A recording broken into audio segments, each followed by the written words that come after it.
Madison Police Chief Mike Koval was appointed in April, and within days he had to deal with 2 officer-involved shootings. So I'm so glad that Chief Koval has come in to do a Newsmakers interview with WisconsinEye. Chief, welcome to WisconsinEye. Thank you, Steve. Glad to be here. You've been on the force. You were made chief in April, but you've been on the force 30 years. Yes. Let me ask this overview question, the 10,000-foot question. Biggest changes in public safety that you've seen in Madison over your 30-year career? Well, we have certainly morphed over time into a big urban center now, and with that comes the tolls of all the other things that we've seen from a distance. Now we have become those sort of cities. They're a lot closer to us now, and so with that heightened urbanization comes with it a lot of the problems we've seen historically in cities of our land mass and our demographics of over 250,000 people. When I cover lawmakers in the Capitol, they think Madison is a very rich part of the, but you see the other side of it, don't you? You see, I mean, when I look at the rate of children who are now eligible for free lunches, it's getting much higher. It's a very sad commentary. It is. And you see the growth of poverty in some neighborhoods of the city, haven't you, Chief? I do. I think that chasm between the haves and the have-nots has never been more pronounced as someone who's been a Madisonian since I was 1. Mm-hmm. So it's difficult to see and to grapple with. Well, let's go back to what I alluded to in the opening. There's a new law that says if there's an officer-involved shooting, someone from the outside of the department has to investigate. Do you support that law? Has it worked? Is it still working in the event, in the case of the 2 officer-involved shootings you had to deal with right off the bat, sir? I do think it's working, and I think it's healthy for law enforcement to be held accountable in a public domain as visible as what is occasioned with an officer-involved shooting. It's not to suggest for a moment that an agency can't police itself in matters such as these, which are very high profile. But at the end of the day, I think that from a public trust standpoint, in order to maintain and to build and to amplify that trust, it's better that these high profile incidents be reviewed from an arm's length, from a disinterested third-party agency. In our case, we used the Department of Criminal Investigation, a statewide reach who has no colloquial standing with us, to have them come in and do the lead and make their independent findings, I think makes for a better end product in terms of its acceptability within the public. And in both cases that you found, as soon as you arrived on the job, your officers have been exonerated, correct? Yes. Okay. Have indeed. Yesterday, just yesterday, there was a report issued on heroin use. I've read some of the recommendations. I'm not going to say I've read them all. Let me ask you about one on page 36. Develop a system to allow the surrender of heroin and drug paraphernalia to law enforcement without risk of legal ramifications. I would be in support of that recommendation, only because I think at the end of the day, the heroin use today, it's got a convenient price point. It's more potent than it has ever been heretofore. And so we have an increasing community that is becoming addicted to this pervasive drug. That doesn't mean you're a bad person in and of itself. It means you need to get off this cycle. We need to do something to break that, some sort of causal intervention. And I'm not interested in criminalizing people who are caught up in the throes of that. If this is a good faith attempt, a call for help, I'm all for that. The last thing I want to do is to have us continually recycling people through the criminal justice system when a better, more humane model is available. I used to teach journalism at the UW-Madison, and I would have my students go through your police incident reports. The number that involved heroin was just very, very striking. You would have people who would come from outside communities, obtain the drug, go into a restroom, use it, and then in one case, they'd be driving down the street and they would stop. So it's, if you were king, how would you fight the growing abuse of heroin, Chief? Well, I think that's the first thing, is that we have to get it out of its sort of dirty little closet and expose it fully. You know, but for the fact of this, for nothing less than a miracle drug of Narcan, but for the fact that Narcan administered in a timely effort, my officers have gone to literally hundreds of pulseless, non-breathing, overdosed addicts owing to heroin. And thank goodness with Madison Fire's timely response, who are authorized and empowered to administer Narcan, these same people are up walking and talking as if nothing had occurred within a half hour to an hour. It's nothing short of a miracle. Yet, you know, perversely, but for the Narcan, if we had seen how many people otherwise would have died, this issue would have garnered the sort of magnitude, the kind of scope of its epidemiology as being consequential, one of the worst things we've seen in our community. So because of the drug, it is almost sort of mitigated that, well, this is somebody else's problem. And it cuts across all the socioeconomics, all the demographics. That's how pervasive it is. So if I were king, I think first of all we have to have fundamental education on the issue. Then I think we have to be more proactive in terms of treatment modalities. Then and only then would we use like the criminal justice system, certainly to attack the source of those who purvey it and exploit it and make money off of it. But again, I think that to consider users solely and wholly as the entity appropriately for criminal justice dispositions, I think cannibalizes good, otherwise good outcomes. Well, given your 30 years of experience on the street, let me ask you this. What percentage of heroin users who are literally saved using this, what's the name of it? Narcan, what percentage of them have an epiphany and say, I'm going to clean up my act so this doesn't happen again. I don't take myself to the brink of death. You know, I wish I could say that it was such an epiphany, but sadly, even at the throes of death's dark doorsteps, we have recurring people who still engage in it. And that speaks more to the pervasive, insidious, addictive qualities of the drug as much as it does to the predilections of the individual person who's addicted to the drug. From all indications. Final question on heroin. Is it going to continue to get much worse, Chief? Unfortunately, unless something radically different happens, I don't see us stemming the tide in the not-so-distant future. I would like to be looking more optimistically at that, and perhaps with a greater public awareness and public education, more intervention at a timely instance, perhaps we can turn a tide with this. I'm hopeful, but the part of me that's been a 31-year police officer remains cynical. Are you glad, this is a blunt question, are you glad you're not chief in Milwaukee where 10-year-olds are killed in the crossfire of criminals shooting at each other? It is an abject lesson of futility, and my heart goes out to Chief Flynn every day because he has certainly seen it up close and personal. You know, it is 72 miles east of us, and it might be a world apart, and yet even Madison reads about the daily occurrences that department is undergoing, a community literally under siege to gun violence. And I think he is trying to do everything that he can use in terms of his office as a bully pulpit to call attention to the fact that this is literally an epidemic public health problem for Milwaukee.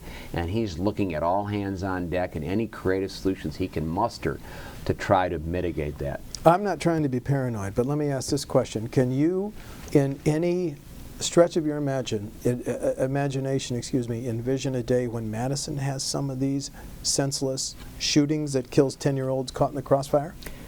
I unfortunately have, again, some skepticism to report on that front too, because I think that with the proliferation of guns, they are also the object of a lot of burglaries in our community. And quite frankly, we have a proliferation of gang violence that, yes, in fact, I do think that it is within the cusp of possibilities that we will be experiencing, I hope, not the extent or the scope or the magnitude of what the Milwaukee experience has been, but we have already seen senseless gun violence that has occurred in isolated pockets, and it's been gang-related and or drug-related. And so given the fact that we haven't got a firm handle on either one of those issues, yes, I do believe that could still occur in Madison, that is not within the realms of impossibility. Do we need any type of tougher gun laws, either on universal background checks? Do we? Well, again, I know that people are very circumspect in wanting to be rigorously mindful of their Second Amendment rights, and I get that. And there's an awful lot of law-abiding people who have acted within the constraints and the understanding of what those guns should not be used for.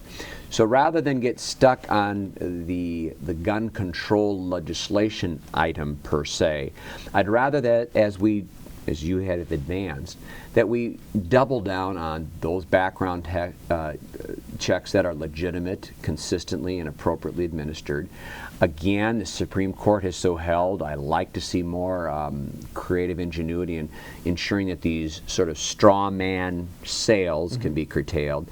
And moreover, I think that we have to bring more pressure to bear on the gun manufacturing industry, because they have the capabilities right now. There is technology that exists as we speak, wherein by my hand, imprinted on my gun, the only way that if this gun is taken from me, or the only person that could ever fire it, is when the gun senses my imprint. So that kind of technology does exist, and I think those are the kinds of things that are probably within the realms of more reasonable regulation, as opposed to one piece of legislation after another. It has moral and symbolic value, and I don't mean to minimize that. That also speaks volumes to our society. But now I have to sort of get into the pragmatism of what can be realistically accomplished at a grassroots level. Okay. Well, related to that, yeah. We're 2 years into the concealed carry law in Wisconsin. Has it generally worked? Has it created problems for agencies like yours? Well, again, I know that when the initial offering was suggested, we felt a certain sense of dread and loathing, thinking that the sky would be falling here in Madison. But refreshingly, I'm here to report that that hasn't been the case. There have been nuanced or isolated incidents, to be sure, but it has not been the sort of Sodom and Gomorrah or Armageddon that some had envisioned, at least not in my community, gratefully. Having spent a few years covering hearings in the Capitol, I know in the past, City of Madison Police Department has testified against lowering the drinking age given the widespread violations. What's your position on that, sir? Well, if I may, this is sort of where I have to sort of bifurcate and wear my two hats. On the one hand, Mike Koval, a citizen of the world, and Madison in particular, has a problem with sort of a dissonance between reality and idealism. I find, again, speaking as a citizen, that there's a disconnect for me in the sense that, okay, at 18, you can give your life in service for this country, you can be saddled and expected to file for bankruptcy, you have student loan debts, which are your problem, and of course you can enter into the vows of marriage, God forbid. But be that as it may, I would sort of like to see that. I find it hard to believe you can't get a Coors Light when you can do all that other stuff. Now though, donning the cap of the chief of police, we already have an almost untenable situation down here in the Isthmus with our volume of bars and our populations of legal folks that are 21 and over that are over-consuming alcohol, and then those byproducts that occur thereafter. I can't imagine compounding that situation with now 18, 19, and 20-year-olds. So a part of me wants to sort of see a transparency of rights and responsibilities, but then the pragmatism side, the chief of police side, struggles knowing I'm just opening up an entire can of worms to bring more into these already densely crowded, over-served, over-consuming youthful people. Therein lies the rub. So in the legislative wisdom, they have spoken, and that is an outgrowth of public policy, and I can't pick and choose those laws which I believe are antithetical to Madison, so we will still abide by that and obviously aggressively enforce those laws. Well, let me draw on your experience as a Bucky Badger. Some of the best years of my life were spent under paper mache. Be careful here. Well, but you have not only a first-hand knowledge in your 31 years as a police officer, but you were a student here. Sure. Bucky Badger, putting on the paper mache, exuberance. Absolutely. So lessons about the issue of binge drinking on campus? Oh, I think it was It occurred back in my day, and I certainly don't see any signs, statistically or otherwise, that it isn't still a part of the natural phenomena of that maturational process. Now, to many adult educators in the university, I think that rigorous affirmative steps have been made to create positive alternatives, or at least counseled to the effects of moderation versus binge. And my goodness, we have seen the consequences of binge drinking in the sense of operating vehicles while impaired, sexual assaults, batteries, and significant batteries. So we can't turn a blind eye to the product of what overconsumption has done to our community. I have an isthmus that's filled with calls for service, and frankly, I would say that by far and away the majority of them have some sort of alcohol-related nexus. Well, traveling in concert with this is the issue of, should first offense drunken driving be a crime? Two candidates for Attorney General think it should. Do you have a position? You're going to use the personal versus official? Okay. Yeah, I think I can do that at some level. In terms of my official hat, I agree that symbolically, when I watch all the public service announcements, and Wisconsin's getting tough on alcohol and traffic-related matters with alcohol, I applaud that. I support that, and yet, again, there's a sort of incongruence, if you will, with the fact that every state around us treats a first-time drunk driver as a traffic crime, and I think that that has a symbolic implication that cannot be denied or decried. Part of me, though, again, a person who champions individual rights and looking at not wanting to criminalizing any and all behavior, struggles with the fact that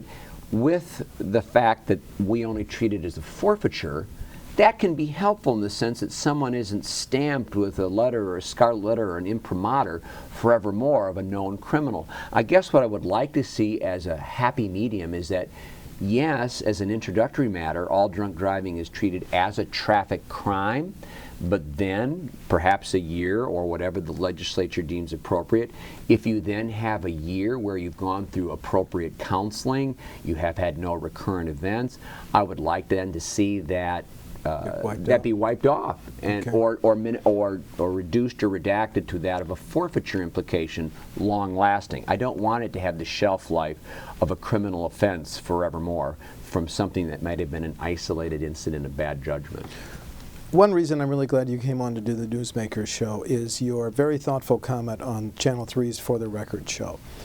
And I'm going to paraphrase, and I want you to put it in context. You said when we talk in terms of war on drugs, war on terrorism, and this new two-word phrase in our lexicon, active shooter, officers like yours are no longer community partners, but they're seen as kind of occupying neighborhoods. Now, I've done a very poor job paraphrasing, so put your comments in context. Against a backdrop, war on drugs, war on terror. Yeah, with that post 9/11 treatment and beyond, and before with the war on drugs, that predated it, of course, what I think then you have seen is a heightened militarization of the public's persona or image of what policing is. Certainly some of that has been amplified by the media in terms of the movies we watch, the shows we are watching, the novels we are reading. There's that sort of sexy element of getting tough on crime. Mm-hmm. There is that element in my line of work. Law enforcement, the enforcement of law, occupies maybe 20 to 25% of our day. The reality is the job that we do, the dimensions of that job are much more attuned to social working, crisis mediation, diffusing, and collaborating with partners that can also help us mitigate problems in our community. And a lot of these problems aren't crime related, they're quality of life related.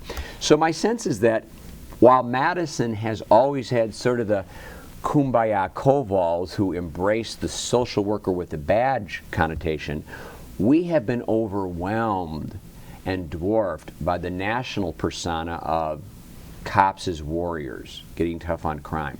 And our uniform has reflected it, our weaponry by necessity, because some of the people who would do harm to our community and to officers have gotten superior ammunition and points of weapons of things that are more superior to ours. So we've sort of been in this arms race with the bad guys. So to some extent, I want us, starting with a department of one agency maybe is where it starts, to sort of recreate and recast our image more as guardians, fiduciary stewards of trust with the community, not apologizing for our problem solving, but embracing it. Well, follow-up question. I want to thank your department for giving WisconsinEye the ability to tour and discuss with Captain Wall your armored vehicle. Yeah. It weighs 40,000 pounds. It's an MRAP. Does that contribute to the perception, no longer community partners? Well, to some extent it will for some who would so selectively look at it in that way. I look at it as a tool. I have on my vest, I have on my hip a gun. Hopefully I'll never have to use any one of the two in the course of a career. But in that, I hope, never occurring instance, but I can't believe us as Camelot anymore. It's already been called out, like when you were looking for that homicide suspect. Absolutely. Excuse me for interrupting. No, it has. For those situational episodes, if there's an active shooter, for example, to use your nomenclature earlier, I would like to know that I could make a dynamic rescue and perhaps save someone who's been wounded, as opposed to seeing them helplessly withering because I can't get people in place to make that rescue. Okay. So it's definitely not going to be at a career fair winning the hearts and minds of neighborhoods, but hopefully it's one of those tools that I can call upon if needed. Well, my wife and I went to Greek Fest on East Wash last week, and we didn't see the MRAP there. Bless it. Good. When you witness the dialogue in the state, let's pick one state, Colorado. First medical marijuana, then legalize the recreational use of marijuana. What are your thoughts on that? I think these discussions are long overdue, frankly. I'm anxiously looking forward to seeing what the net result or net gains is of those states. Again, nowhere near on the epic score or the tragic consequences of what we talked about earlier with heroin, but I'm not really interested in criminalizing those who merely possess marijuana. I'm not convinced that it's the alpha, the omega, the beginning of Armageddon if it's not strictly regulated by the police in terms of enforcement priorities. I, of course, take objection to those who would exploit, manufacture, produce, cultivate, and create dysfunction for others who are piggybacking, exploiting it. But I think that the less criminalization for people who have maladies that are coined or paired with drugs, I think we're doing a disservice to constantly emphasizing the traditional enforcement with the brick and mortar sanction, incarceration, stigmatizing. These are, I think we have to take this discussion to different levels and be more open to the fact that it isn't going to be the end of our civilized world if marijuana were legalized. Heck, in Madison, for the better part of my career, small, casual possession has already been made a forfeiture. It's not a crime in Madison, and it hasn't meant that our civilization is any worse the wearer. I think you just said Wisconsin, as good public policy, should adopt the Colorado laws on medical marijuana and small amounts of recreational use? I personally think that discussion should be had in the halls of the legislature to see what the public sentiments are. That's my feeling. Okay. There is a growing, over the last 10, 20 years, police departments are using math, algorithms to pinpoint where potential future crimes might occur. Are you a subscriber to this? I am, in theory? the sense of analytical crime and policy and analytics, because we do that now. We know that there's triangles, if you will. There's either problem suspects, susceptible victims, or locations. It's sort of an isosceles triangle, and by using those analyticals, you can sort of plot where those points of vulnerability are most likely to occur. So yes, I do believe that it's beyond sort of voodoo math. I believe that there are some forensically based scientific data capturing techniques that can help us be better, smarter police officers. Are those stats good for the so-called index crimes, the more serious crimes, Chief? Well, I think, or the carjackings and car stealings, or excuse me? It depends. It depends on how many incidents you have those correlates for and how many locations. You know, to be a problem, you have to have 2 or more incidents connected in some way, causing harm, and there's an expectation that from the public that we do something about it. So before I would lend it to the problem-solving methodologies, I want to see if it first is an isolated incident or if it's a recurring theme. Okay. Pastor Alex G. of Abundant Life Church did an essay that set off a debate. He concluded that Madison, when it comes to relations between African Americans and whites, is still largely a separate and disequal, even in Madison. Have you talked to Alex G.? Do you agree with what he expressed, sir? Well, he has a litany of issues and a historical perspective that I can't walk as not having been African American growing up in Madison. He can, and that life experience is very testimonial on many fronts, and one that we should all take heed at. I think the good pastor has become the canary in the coal mine on a lot of issues for us, so much so that we invited him to come to our management team because I wanted to learn more beyond the pale of his writings or his public things. And it was an extremely engaging, helpful insight, and one that I hope we continue to build on. But I think what I would like to reiterate, though, is that while the police are an institutional part of this framework, to say that we are the tip of the spear, the sole reason there is a disparity in our statistical compilation of things, I think is naive and short-sighted. I think that there's a larger scale of socioeconomic factors. You spoke right now, the abilities of our schools. If you look at schools as the microcosm of our society, we should be very alarmed because we have over 50% of the Madison metropolitan school kids. The achievement gap, the fact that so many kids are coming from a poor place, in the sense of over 50% of Madison school kids get a subsidy if they needed it for breakfast or lunch or both. Yes. We have neighborhoods that are increasingly segregated on the basis of income thresholds. So all of these challenges, fractured families, lack of suitable mentors and guardians, we've got this cacophony of issues, of which, to the extent that police are responsible, I'm responsible, and I have to make those reformations and amendments take place. And I have to apologize to those constituents who have been slighted at our hand. So I'm not trying to get ourselves off the hook by any means, but I'm just saying there's a lot of blaming that's been going on. I'm taking my hit for that which I have dominion and control, but I think a lot of other folks have to get a wake-up call as well and realize this is a coordinated, comprehensive problem which requires a coordinated, comprehensive community response, of which the police are one participle. But you must have felt that you must have agreed with Pastor G, the fact that you had him come in to talk to your agents. I think he has some very viable concerns, and those are concerns. I've gone to listen to him speak, not as the chief, because just as someone who is thirsty for more of that knowledge. I've seen him speak in at least 2 other public forums, and I've had a takeaway each and every time I've gone. So I appreciate the dialogue he's willing to engage us in. The broken window policing theory, I think, has been around for 20 years. It started in New York City. Do you subscribe to it? I do. I know it has sort of been over-amplified. Some think it's sort of an urban myth. All I can tell you is that I think that if you have neighborhoods that are not kept circumspect, with landlords who care, city services that are diligent, you will see an erosion in the quality of those neighborhoods. So yes, I do still believe in it. 2 final questions. We're almost out of time. The first one, what fear or what concern about public safety keeps you up at night in terms of the future, the next 5, 8, 10 years in the city of Madison, sir? Our fractured mental health system. I see it sick, and it's getting sicker by the hour, by the day.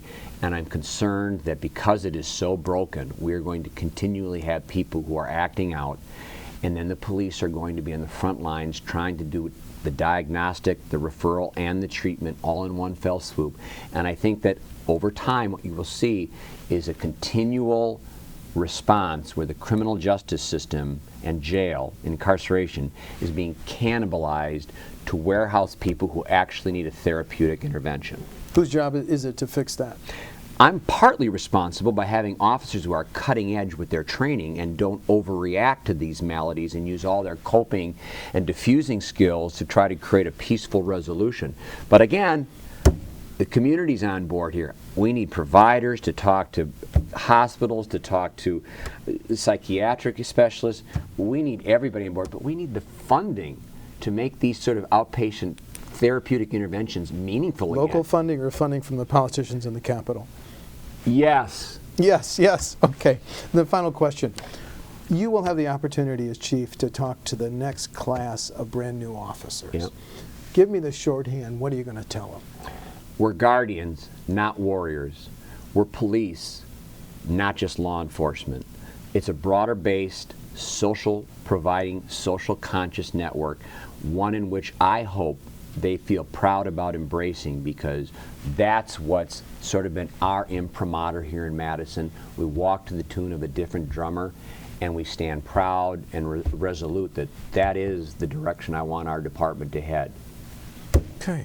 I'm tempted to ask if you have photos of you as Bucky Badger, but let's end it here. Madison Police Chief Mike Koval, thank you so much for a fascinating discussion. Thank you, Steve. I appreciate it. Thank you.